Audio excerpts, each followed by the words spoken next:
In a time before time, a piece of the timeline was cut, and the ends woven together. That piece still exists in its own smaller knot. It is a part of time apart from time that can slide along the timeline, making it a time machine. Those who board the time ship create their own time, weaving a new reality, changing the past. And one can write realities, both dark and bright, into existence. After stealing the time ship from the previous owners and writing them out of existence, the fools have traveled back to 1692, where they hope to find details on a secret concordant, a treaty made between three groups of mages that have bound the history of Boston since that time. Parallax, forced to awaken to a possible left-hand path, had traveled down a long and murderous road, but with his friend's help, he has regained his wisdom. Hannah, who can't remember their past, and now find themselves having written their own family out of existence. Mona, reality architect and faithful to the God Machine.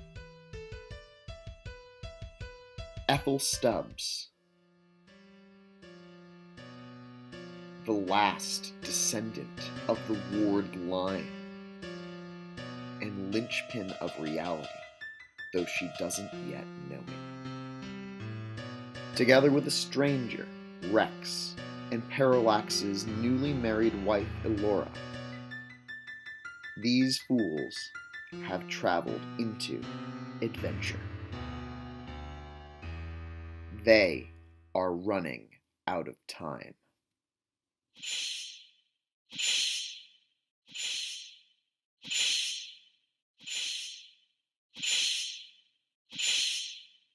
So we're just going to jump in with some important facts that we think that you should know.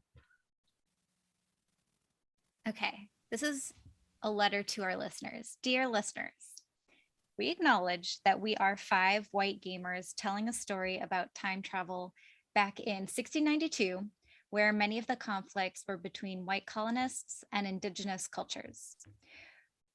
We've all been raised by the United States systemically racist school system. Mainstream American culture consciously erased indigenous culture and languages as part of the colonial agenda to eradicate Native self-sovereignty and identity. We have been taught that Native Americans were a thing of the past and that colonialism was peaceful, but this is not the case. The topics we will discuss in this podcast may be intentionally uncomfortable as we discuss and navigate important issues such as the white savior complex, problem-solving justice principles, healing, and trauma. We're not narrating the atrocities of colonialism as an adventure story. We plan to do our best to be culturally sensitive about these topics, but know that there is always more to learn and we may make mistakes. We will do our best to correct those mistakes and welcome you, the listener, to give us feedback to help us grow. In this podcast, we are imagining, what if first contact in the Americas had been marked not by violence, but by wonder? We will also ask what it takes to reclaim this wonder after so much trauma and devastation. This story is speculative fiction within the fantasy realm, a story infused with time travel, alternate realities, and multiverse, alternate histories. We will be recommending continual learning resources in the descriptions of our videos to share with you some of the sources and inspiration we draw upon when describing Indigenous cultures. For this video, one book we recommend is Walking the Clouds, an anthology of Indigenous science fiction, as well as designjustice.org, which will be in the comments below.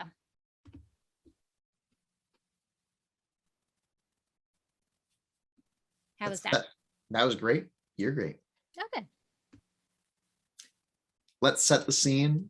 You are above a great river, surrounded by a forest in winter, stretching across the river, connecting two small villages, it looks like, is a much greater spirit community. The community stretches with a multi-level bridge structure. Some of the bridges are supported by engineering, but many of them are supported simply by the spirits themselves. Hannah, it's clear to your sight that there is a river spirit that is making this all possible. That river spirit is infused somehow with the society itself. Lots of people, animal people, regular people, spirit people embodying concepts, mingle in this community. There doesn't seem to be any violence. There seems to be a lot of communication and cooperation. And it's almost like a meeting of the minds. There is a house in the middle with an open roof where you can see the afternoon sun is rising. Here you have spent some time discussing what should happen next with Twinned Spirit, a Tircis native of this land who doesn't seem to be male nor female. They also have Bright Eyes, a little deer spirit that has one antler on one side of their head. Berries and nuts, what looks like fish and stews have been brought before you. And a Twin Spirit stands up and says, "I must go. I have been called to visit the other side of the river. I will leave a totem here so that you may contact me. And Bright Eyes will make sure that you can leave unharmed."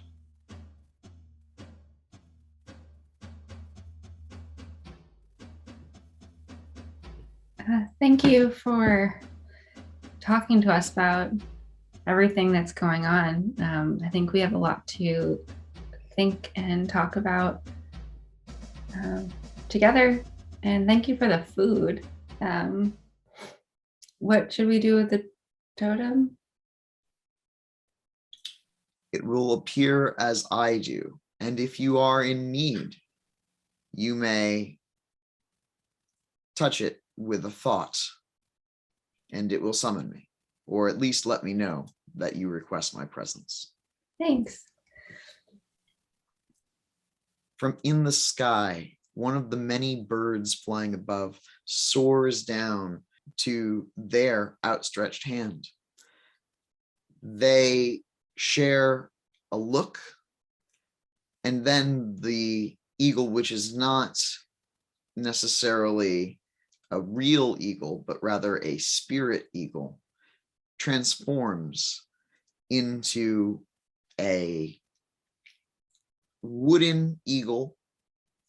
It looks like it could be carved, but in such detail that you wouldn't be able to do it with the hand tools of this time, you're pretty sure. The feathers have minute lines upon them because it was just an eagle a second ago. And they set it on the floor here. Yeah, Hannah's gonna pick it up. And do you think it would fit in one of their cool olden times pockets? Yeah, those are probably big, right? Except, didn't you make yours based on the movies? Yes. Unfortunately, no. The movie pockets, they're not fake, but they're not like They're decorative. they're semi-decorative. No. All right, I hand mine off to whoever looks like this has the biggest pockets. Ethel's run into this problem before and has a spell to make pockets.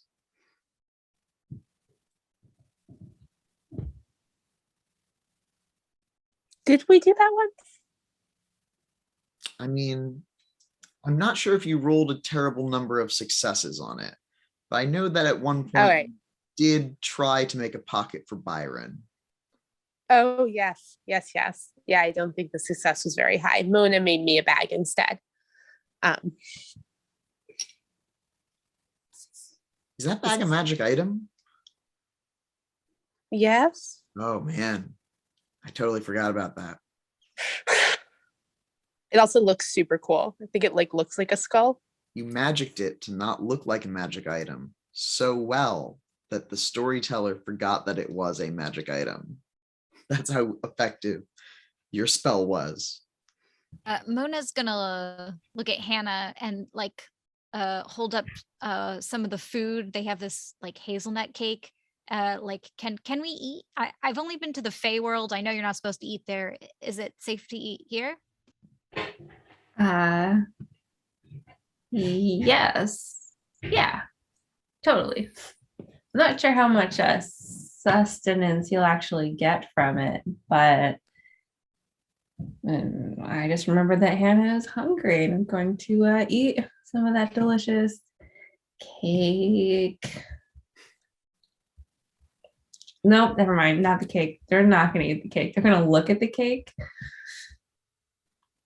have a moment, and can I eat some of the fish? Some sort of salmon dish? Yeah, I could eat some spirit fish. We should probably talk to other people while we're here. There are a lot of other people here.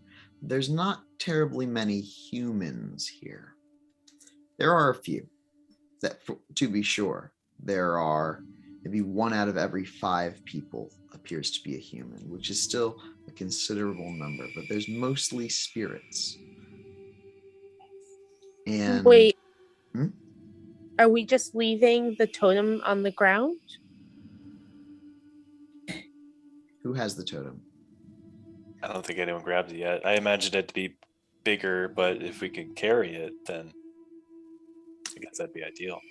It's fairly large, but you could carry it. Are we allowed to just touch it? It's a person, right? It's an evil spirit who is temporarily in a state of solid matter. Still spirit, but also a statue at the same time. Sort of like when there's a spirit and a person. I think they meant us to carry this totem around. Would it be disrespectful to shrink them to fit in a pocket? Probably. Oh, I'll carry it. I need to strengthen my muscles. Mona's gonna lift it and just do some I mean, showing off their it's muscles. like a large carving, but it's not like a massive carving. It's maybe 5 pounds at most. Mage hand size. Maybe you can magic it a bag like my Byron bag. Or you just put the spell on it. All right, can I try to magic up a bag? With For matter it? magic, you could Yeah. make it out of something for sure. Easy. Okay. Is there any tapestries or textiles in this space? Is any of this stuff real? Is it all made of spirit? It is unclear. It does seem like some of it is both spirit and matter, but you would be taking from your hosts here. That's fair. Okay, that's rude. I can get rid of the gravity under this totem, so it's light, correct? Yeah. Oh, yeah. And then I can just like braid it into my hair. A giant eagle? You're going to braid a giant eagle into your hair? Yeah. Yeah, you do that. That happens. I'm not going to make you roll forces. You just eventually cast a gravity spell with the duration you need, and you have woven a giant eagle into your hair. I mean, I guess we could have just talked to them and seen if they wanted to actually be a bird to hang out with us. You can But still this is talk to cool it. too. In fact, I Hannah, lower my head so you are on eye level. it's still a spirit. It's not slumbering. It's an active spirit. You can talk to it at any point. Hey, so I don't know how you feel about being a new hairpiece, but do you have to still be in totem form to be a messenger? If you want, you could just hang out with us. I'm sure flying is much more comfortable. Yeah, turns into a bird on top of Mona's head. Yeah, I just like the hair just like falls from around it. What should we call you? I am Eagle, it says, in what's essentially high speech. That spirit high speech. Yeah, it's in spirit tongue. So it's basically not complex enough of a spirit to have a identity of its own. It is the concept eagle, and it is one of the eagle spirits. It is part of the eagle spirits. You want to roll a spirit sight on it? Ask any questions? Sure. That's 2. How can I ask how? So this is a smaller spirit, right? You said. Yep. So not super powerful. Can I ask what its influence is? What can it do to us? It has influences over speed, and it has influences over flight. Does that mean it could help us fly? You don't think that it is strong enough to help a human fly. Bummer. Okay. And But that said, you've got a lot of spirit magic. Do you have spirit 4? no. If you had Well, so I have 4 arcane experiences points that I have to spend. Is that enough to get spirit 4? I think you need 5, but you can spend a normal experience with those 4. Yeah, I can spend 5 experience points. Pretty sure, yeah. Also, that would make it so that you could totally like juice the spirit. You could like power up the spirit probably in such a way that it might be able to make you fly, for example. Spirit 4 also finally lets me banish spirits. Was something I wish I could do before. Now these spirits are our friends. Yeah, I'm going to address that in a little bit. Do you guys have any questions for Eagle?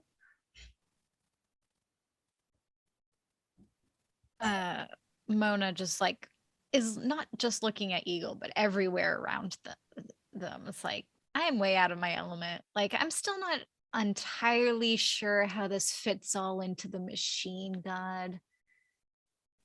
And they just like kind of like wander off, like just in full contemplation. Like, how do you fit in the machine? Do you have your prime sight up?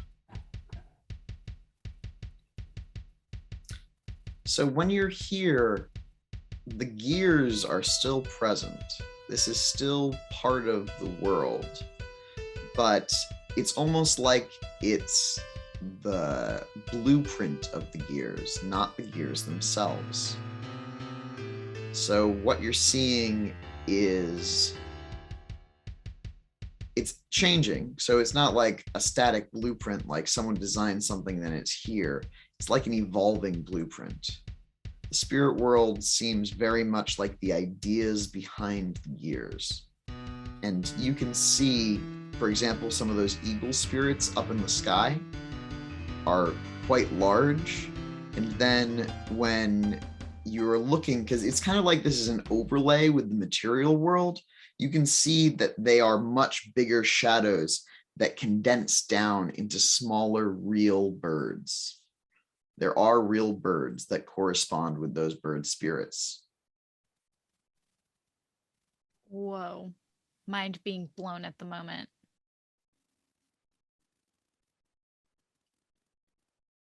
And not every spirit is like that, though. A lot of, say, the rabbit people spirits, those spirits don't condense down to a rabbit person in the real world. Instead, there's the mark of magic. It seems as though human will has changed them. They weren't people before there were wizards who cast spirit spells around them, and now they're not rabbit spirits. They're a spirit of haste. They're a spirit of production. I would note that there are also those two very large spirits.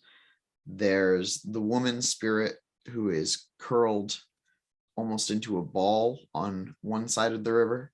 And on the other side of the river, there are those muscular, bloody legs that stretch up into the sky.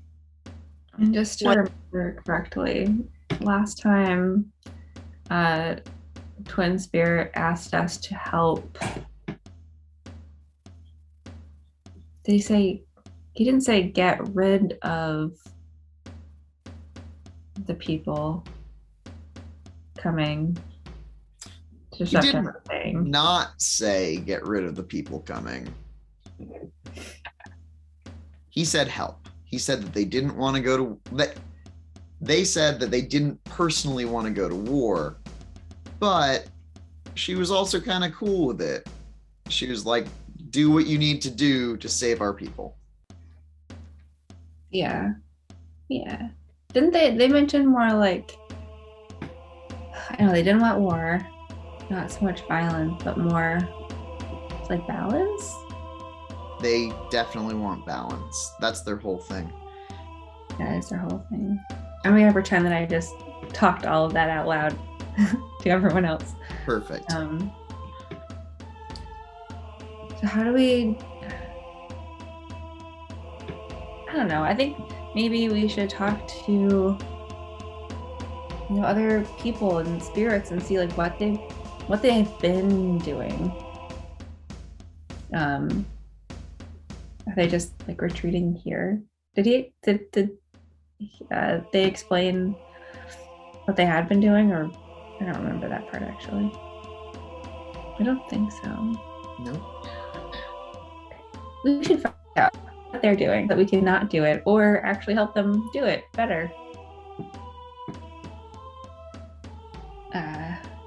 I'm not as good at talking to people, but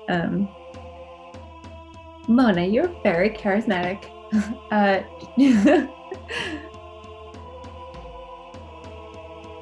What are you talking about? Okay, maybe none of us is super charismatic.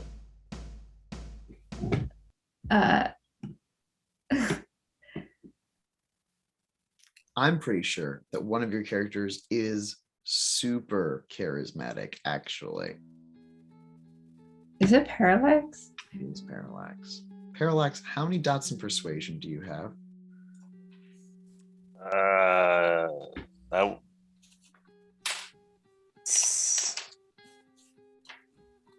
honestly don't remember. Persuasion. Oh, I have 4 dots in persuasion. You have 4 dots. I can. I was sort of hoping that the people acclimated with spirits would be conversing with said spirits, but I guess I could take the lead here and figure out what's going on. I was rather curious about that spirit, the sort of fetal position spirit on the other side of the river. I'm very intrigued and want to perhaps converse with them. Yeah. Why don't I quietly figure out who they are and introduce you? I mean, I would imagine they all speak high speech, right? So I could, or hopefully they do. And can, now, so when is there an easy way to reach this spirit, or do I have to be? They're not particularly guarded. You think you could just walk down the bridge? You'll have to walk through a crowd of people, spirit people. Now, it wouldn't be rude of us or me to leave this soiree of food, would it? No. In fact, most of the spirits that have carried the food in have left now. Oh, great. All right. So that's where I'll be going. You guys can certainly come with, or I can go solo. Yeah, Mona's gonna follow behind, but kind of like still processing everything. So just following behind with their eyes very inquisitive about their world. Ethel will follow up behind Mona, and she's taken some of the fish and she's trying to feed it to Eagle as she follows. Hannah's also gonna go, but can they use Spirit Sight to just kind of scan through the crowd of people as we go and see if there's any spirits that might like stand out, like generally who's around? Yeah, give me a wits composure check. And Ethel, give me a manipulation animal ken check. No. 2. Yeah, you see some spirits that stick out. There are definitely spirits here who are spirits of commerce, actually, which they seem to be carrying with them gold. It's like not real gold, it's like spirit gold. It's the concept of gold. It's the concept of wealth. They have these valuables and they are trading them with other spirits here. And so the wealth is getting diffused into this system. That's odd. I mean, Hannah doesn't have a ton of academic background, but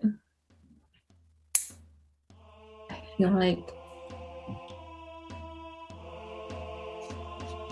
was gold not like the primary valuable before? Gold is valuable in most cultures, but there is a certain makeup to this gold. It's coins. It's coins. Does this just like feel like capitalism? I've had some run-ins with capitalism, the spirit before. Yeah, if capitalism was, instead of being a giant spirit covering a building, was a tiny little egg, it's like they're passing out eggs of capitalism. Oh no.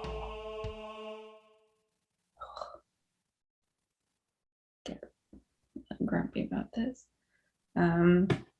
Yeah, I'm gonna leave our little group and go over to one of the spirits who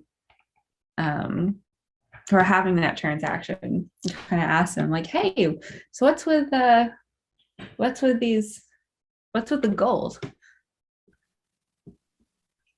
One of them turns towards you, a person with a bird head, and they whistle at you that they have brought what they have harvested here and will now be able to hold it in this, and they hold up the gold. This has value too, more than just essence. What do you mean? Like value where? Value in the spirit court. There is a new great spirit court to the east, to the south, and to the east. They call it Boston.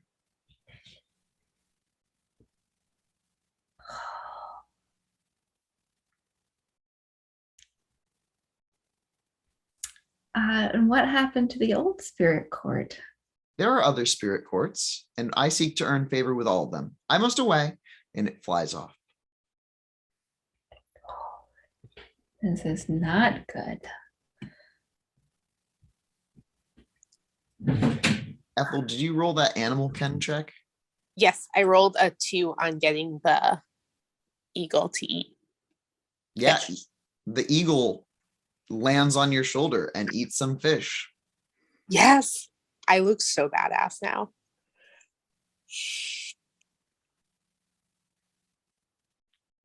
And the group arrives down. There are spirits that are milling around by the banks of the river. And here you can see that there are other spirits that look like women, but they are spirits. And they are handing long reeds up to that larger spirit who is kind of curled into a ball. And as you get closer, you see that she is making something. She is weaving. She's weaving what looks like a basket. It's very elaborate, but as she's weaving, it's kind of like it's a hologram, and it flickers in and out at places as if being eaten away by a virus. It's like she's weaving a basket with no bottom. And she turns towards you with a look of curiosity, but not anger. There is some caution in her spirit face.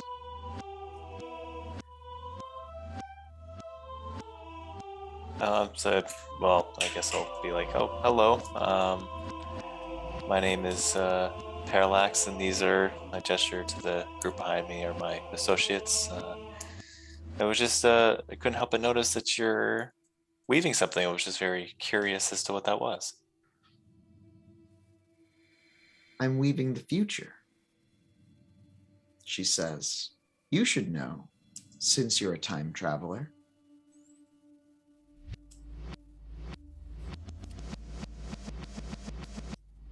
It's very interesting. What? I'm sorry, I didn't catch your name. I am Gatherer, she says. So how does one weave the future? You take what the river gives you, and you shape it. And what does the river normally give you? Long reeds and long lives, but sometimes short reeds. And those too have value. Do you know where the river leads? The river leads to the ocean.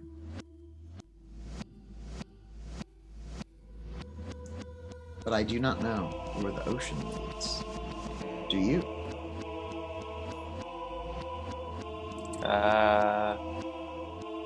Well, in a sense, yeah. It leads to another prosperous land, filled with various walks of life, not too dissimilar from this one.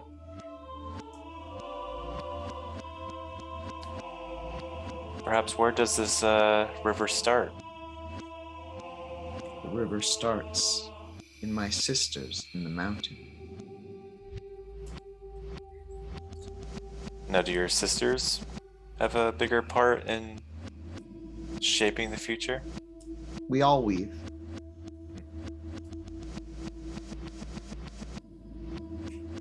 Sometimes we weave the same story, and sometimes we weave different stories. Sometimes we talk of the stories that we weave, and sometimes we do not talk, but weave the same story. What kind of story are you weaving right now? They pause and look down at their hands and say, I don't know. Is that normal to not know what kind of story you're weaving? Do you have to wait for the final product to know what the story says? Sometimes you can tell the ending of the story before it is spoken. And sometimes the ending is a surprise.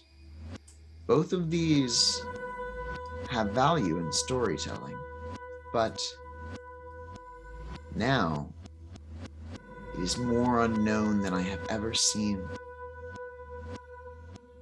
I know more than this, but I cannot say. I understand.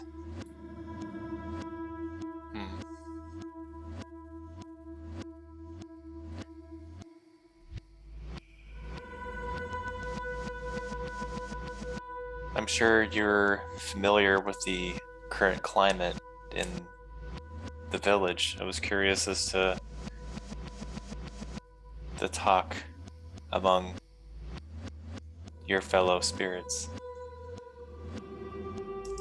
My brothers say that we should go to war. And I feel sad for our children, for I have seen what war will do to them.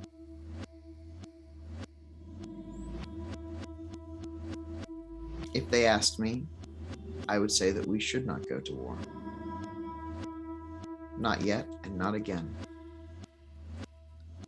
But I don't know the ending to the story. Whether it will be war or peace, life or death. But I fear it will be death. You have seen it. You are from the future. Tell me, what does it weave? What am I weaving? It's well, it's difficult to say because I'm nearly 300 years from the future, and you can imagine how big that basket must be. And the many branches that stem from this one. I will say there's a lot of sadness, many wars, and Wait. Mona interrupts you. Haven't you ever seen Back to the Future? You should be careful what you say, Parallax. I was being vague. Be careful. Well, as Mona was so kind to remind me, I'll be withholding as much as I can, but I'll tell you that there's some good parts and there's some bad.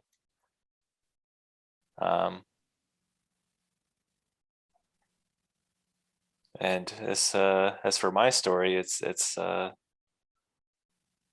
still ongoing. I'm not quite sure where that'll lead. As you know, we are from the future, or should I say time travelers.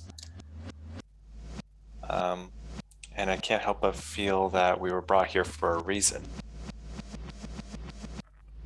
And we too would like to seek peace. And you who have lived here would also seek that.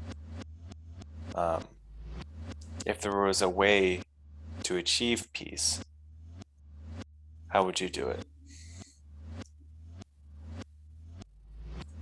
Or at least where would you start?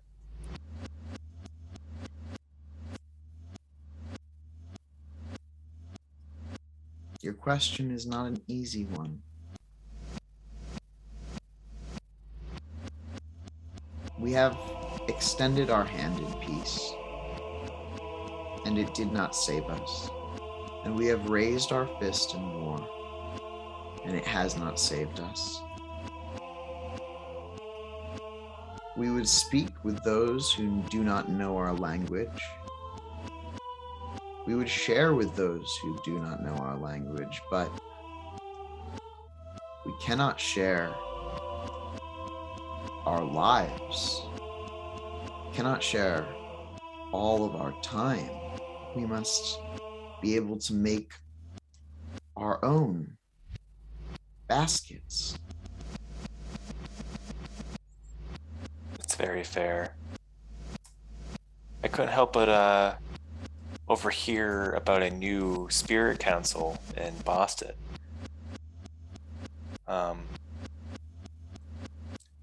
Personally, I'll admit that I don't know many or much about spirit councils at all, but is it normal for a new council like that to come about like that?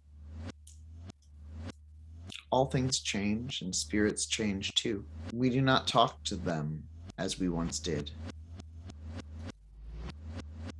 Why They is that? represent new ways and new ideas,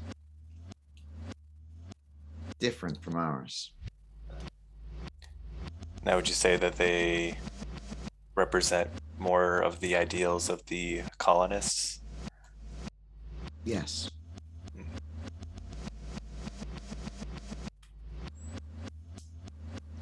Why do you suppose that is? When the world changes, we change with it. Fair enough. They tell their stories there, and so their stories are as real as ours.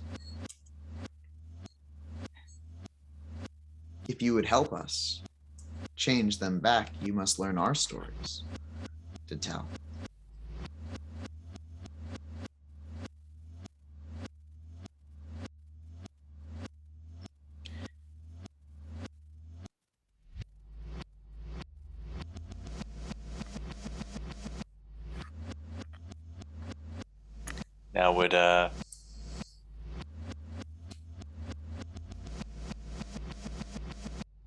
Now, do you believe if we changed them back, would that be in the right step to peace? Or a step and one of many? I do not know. I work, and when I am finished, I know.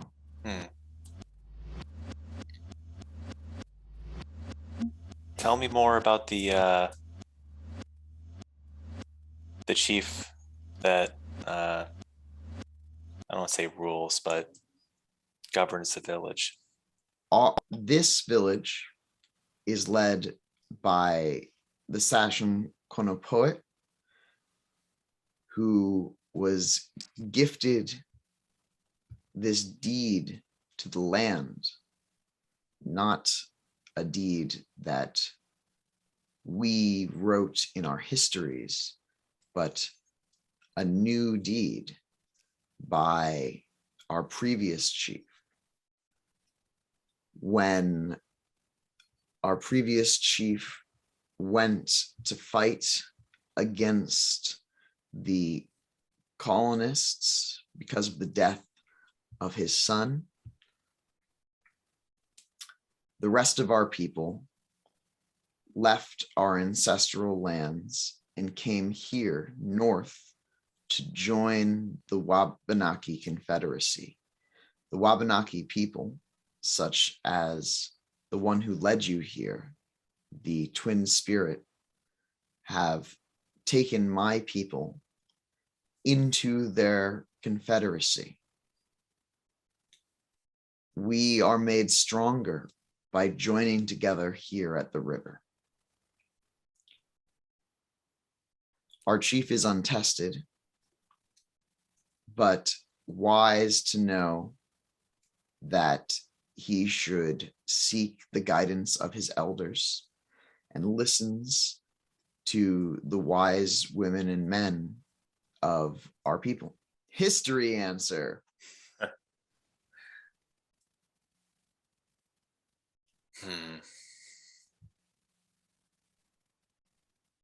Well, I have a lot to think about, or we have a lot to think about and to discuss. I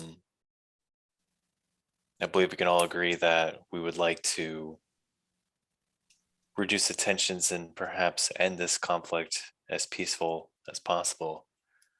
And we'll strive to aim for that. So thank you again for your conversation. It was great to speak with you. I will see you again wherever they tell our stories. Oh, I hope the story that you're weaving ends on a high note.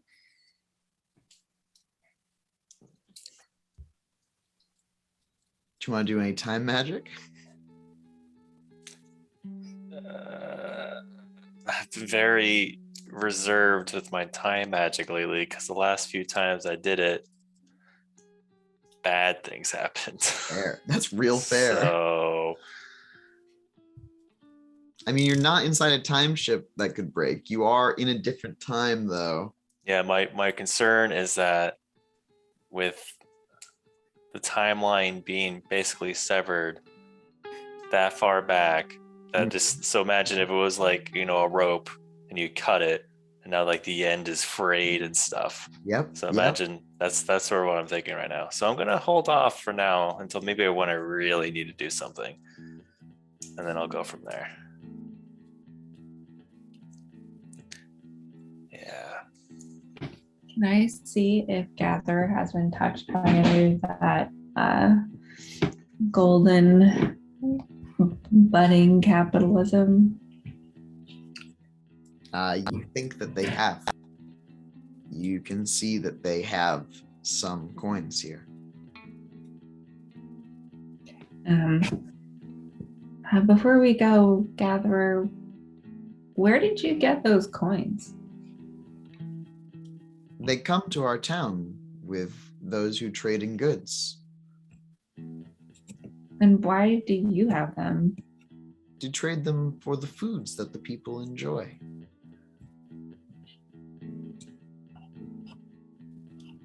Okay. And someone gave these to you? In exchange for my weavings. But you're weaving the future. Did you give away the future for coins? Or do you do other crafts? I do many crafts, and it's not always weaving. And I give other things that I do not need, but mostly I make the weaving. And this is what they are interested in. This is what they will give me the coins For the future.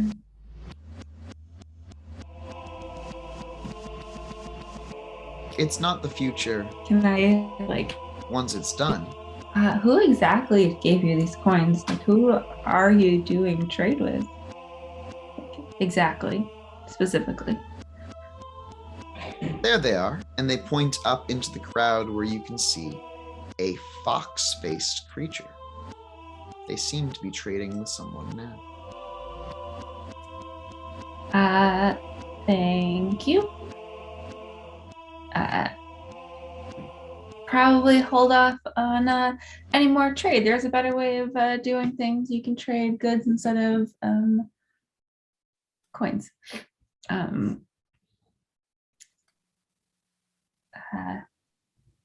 We should check out what that foxy guy is doing. There's a lot of capitalism here. Yeah, it's weird. It's the root of all evil.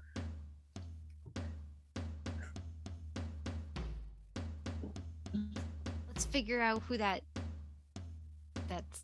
orange pointy-eared spirit is. The fox. All right. As you are moving with purpose towards the fox, Hannah, would you roll a manipulation stealth check?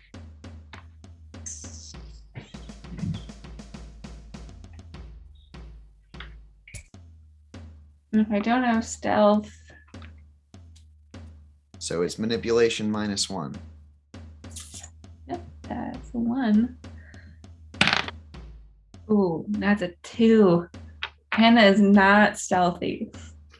So there's this moment where you look at the fox and you're like, I'm going to go beat up the capitalism that's happening here. And you start walking towards the fox with a determination. And the fox sees that and jumps in the river.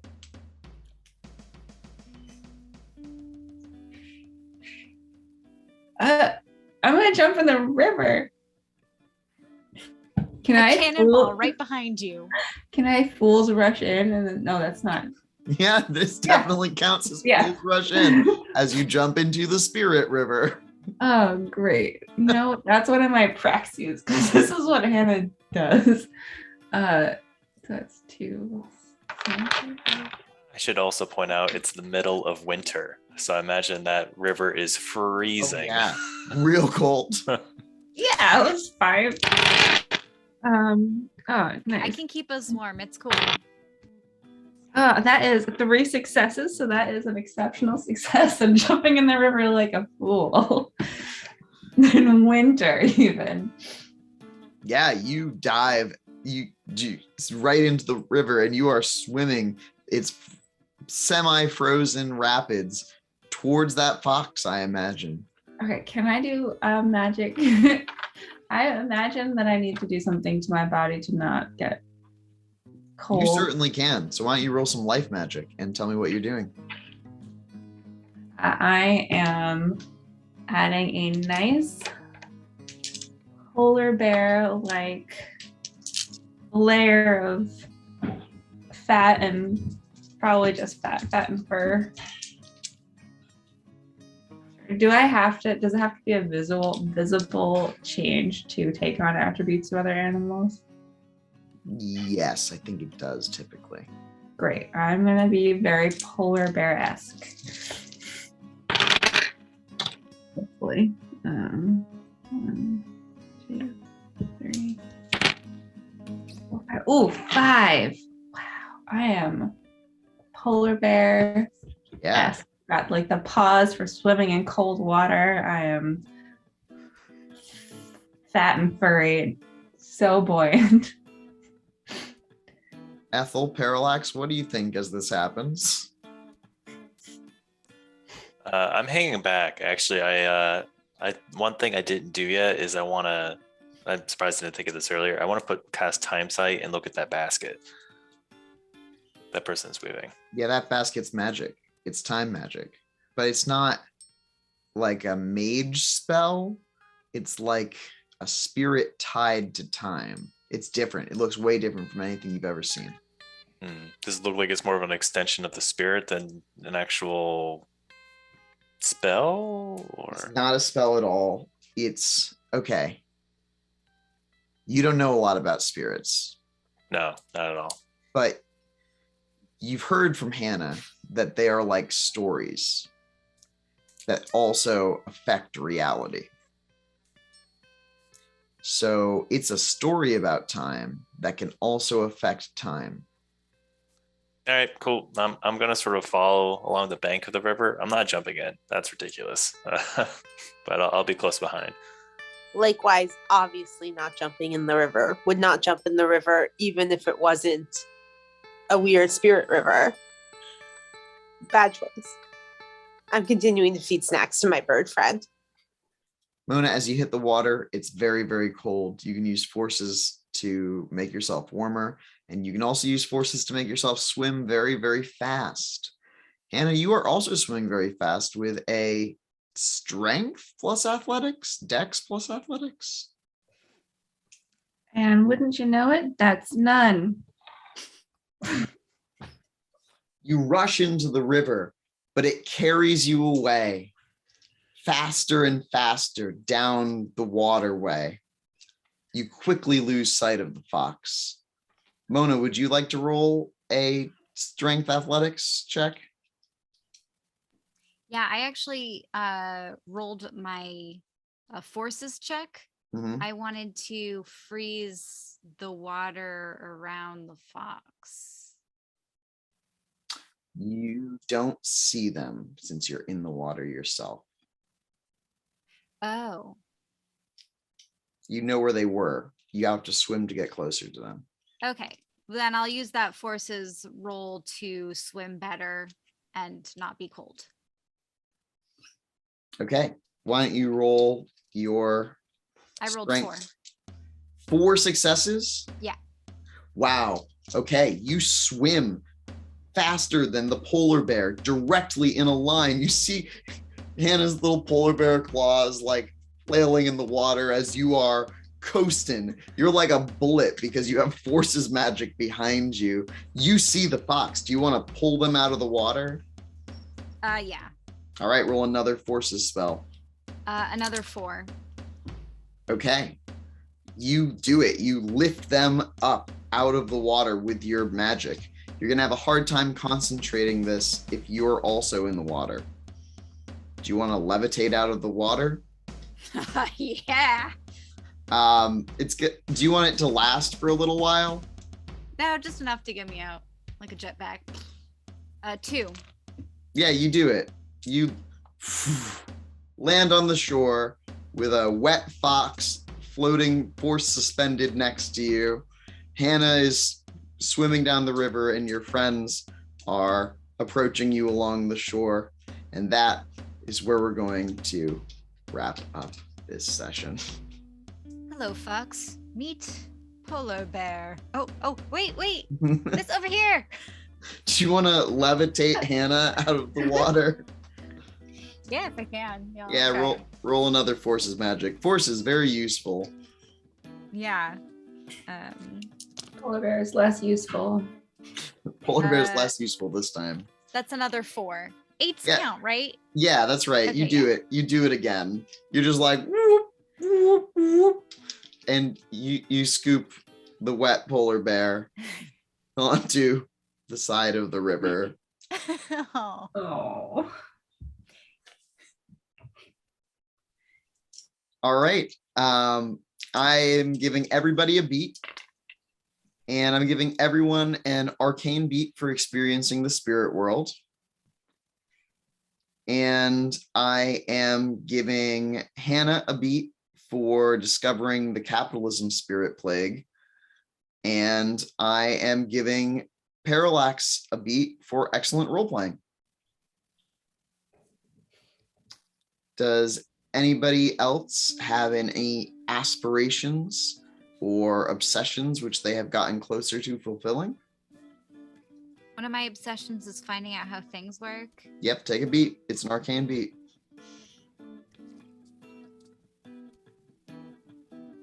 What a great obsession. You could probably get that every single session sometimes, I bet.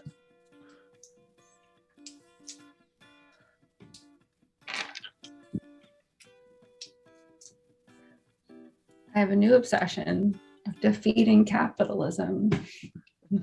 Like the whole thing. All right. The whole thing. Nip it right in the bud. You do have a time machine. You're just gonna time machine across reality, destroying all the capitalist societies. Defeat American capitalism. Narrowed down slightly, but not really.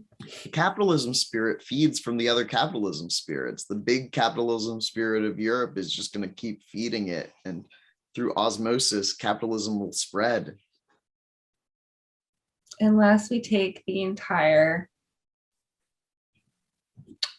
North American, South American continent and put it somewhere else. Time machine. And then in the history of this world, North and South America were time machined out of reality. It's like in She-Ra, Princesses of Power. That's how they saved Eternia. Temporarily. I think one of Mona's aspirations is now finding out if blueprints can be changed. Yeah.